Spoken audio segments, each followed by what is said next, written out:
In this video, I'll be showing you how to install VirtualBox on Windows 11. It's a full guide, so if you find this video helpful, be sure to drop a like and subscribe. Anyways, getting into it, it's actually very simple to go ahead and do this, and you can do it on anything you're using, providing that you're on Windows 11. So what we want to go ahead and do is go over to our browser of choice. So we're going to be using Google Chrome for this instance.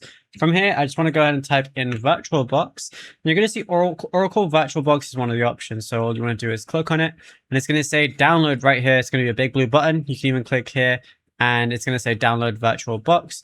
And then just choose exactly where you want it. Of course, I'm going to go over to Windows host since I'm on Windows. And then it's just going to download right here, as you can see. All you want to then go ahead and do is click on it. You might just, get a little prompt for the installer. Go ahead and press next, accept the terms, press next again, make sure everything's fine. Go ahead and press next. And then it also says that during the installation, the network will be disconnected. Ensure any operations are complete before continuing. And then after that, you should be good to go. Now, if you found this video helpful, drop a like and subscribe.